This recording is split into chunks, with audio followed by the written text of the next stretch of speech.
Слава народу-победителю! С праздником вас! С Днем Великой Победы! Ура!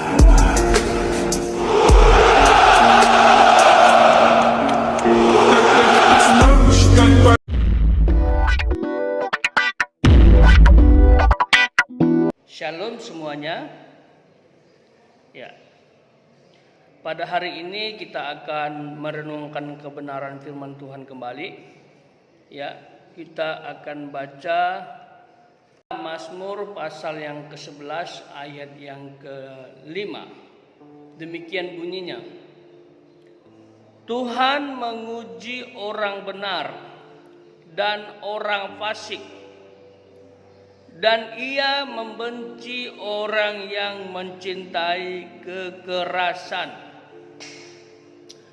Ya, di sini ada dua kata penting yang kalian harus tahu. Yang pertama, orang benar. Yang kedua, orang fasik. Apa itu orang benar dan siapa? Orang benar itu adalah orang yang mengenal Allah, hidup dalam Allah. Karena orang dibenarkan itu karena berkenan kepada Allah. Allah yang membenarkan setiap orang, bukan orang yang membenarkan dirinya atau orang membenarkan orang lain. Status benar itu karya Tuhan. Tuhan mengkhususkan orang tersebut menjadi orang benar. Sementara orang fasik adalah orang yang tahu Tuhan, yang mengerti ajaran tentang Tuhan, tetapi tidak hidup di dalamnya. Paham ya? Tapi dia tidak hidup di dalamnya, tidak melakukan firman Tuhan. Makanya berbeda sekali orang benar dengan orang fasik. Dan Tuhan menguji, kata firman Tuhan. Tuhan menguji orang benar dan orang fasik. Sekali lagi, ini menjadi perenungan buat kita. Apakah kamu orang benar atau orang fasik? Bagaimana cara menilainya? Nilai hubunganmu dengan Tuhan dan nilai hatimu dan nilai perilakumu. Kalau kamu tidak percaya Tuhan, kalau kamu tidak hidup dalam Tuhan, meremehkan karya Tuhan, kemungkinan kamu tergolong orang fasik. Atau bisa juga sudah mulai fasik. Ya, sekalipun kamu Kristen, Kristen tidak menjamin dia adalah orang benar. Ya, tidak menjamin karena kita tidak bicara agama, tapi bicara kecintaan kepada Tuhan. Nah, di sini Tuhan menguji orang benar dan orang fasik. Dan firman Tuhan ini mengatakan Ia membenci orang yang mencintai kekerasan. Wow. Coba evaluasi dirimu. Apakah kamu mencintai kekerasan? Atau kamu tidak suka melihat kekerasan? Kekerasan itu banyak ya. Bisa penganiayaan, bisa pembunuhan, bisa pencurian, ya, bisa korupsi, bisa mengambil hak-hak orang miskin. Ya, itu dia. Orang-orang dirugikan. Ya, kalau menyelesaikan masalah itu tidak boleh dengan kekerasan. Ya, tidak boleh. Kekerasan itu tidak menyelesaikan masalah, justru akan menimbulkan kekerasan berikutnya. Ya. Orang yang tersakiti akan menyakiti, orang yang disakiti menyakiti balik.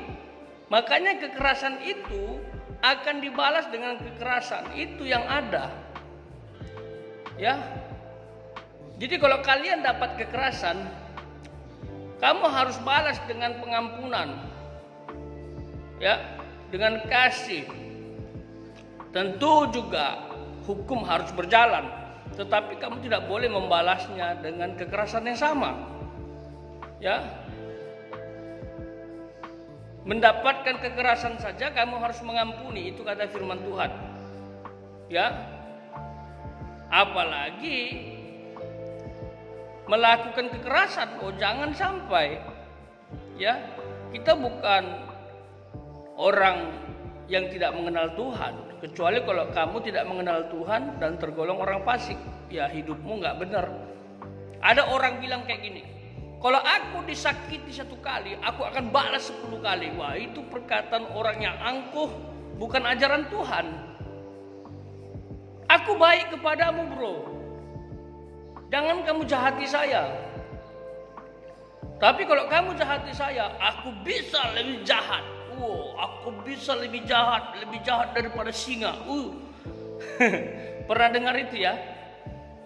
Tapi kalau kamu baik kepadaku, aku akan lebih baik kepadamu. Woi. Coba yang terbaru lihat situasi negara seberang.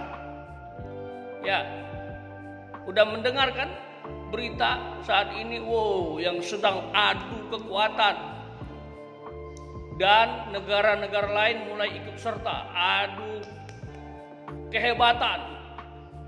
Tak peduli ada yang tersakiti bahkan sampai mati.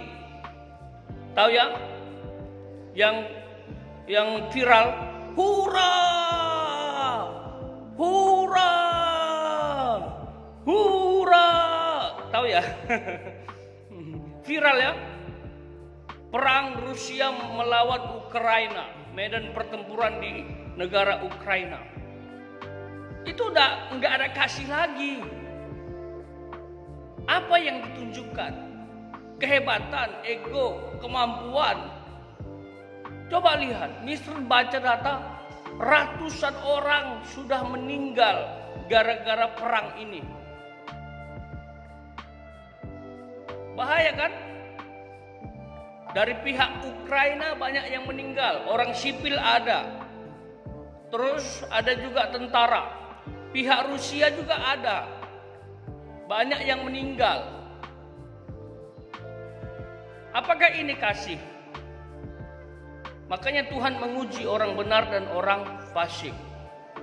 Ya, ini gambaran menyelesaikan masalah bukan dengan kekerasan. Biarlah dunia ini damai. Amin. Siapa yang mencintai damai? Angkat tangan. Nah, gitu. Ciri-ciri orang benar yang sejati, dia pecinta damai. Itu dia. Karena dengar baik-baik. Kalau ini terus terjadi, mengarah kepada perang dunia ketiga, ya, negara lain ikut membantu Rusia, negara lain ikut membantu Ukraina, akhirnya saling serang antar negara, terjadi perang dunia ketiga. Mudah-mudahan enggak dalam nama Yesus ya. Tapi kalau mungkin Tuhan izinkan, ya sekali lagi tergantung Tuhan. Bahaya kita, ekonomi kita akan terancam. Ekonomi dunia akan bergejolak. Ya, dan banyak orang akan kelaparan, menderita, ya. Jadi kekerasan itu tidak harus dilakukan, ya. Kekerasan itu tidak menimbulkan kebaikan, ya. Yang ada orang tersakiti dan terluka. Jadi jangan melakukan kekerasan ya. Ya, harus melakukan kasih. Sekalipun kamu mendapat kekerasan, kamu juga harus melakukan kasih. Ini ajaran Tuhan yang sebenarnya. Tuhan Yesus memberkati.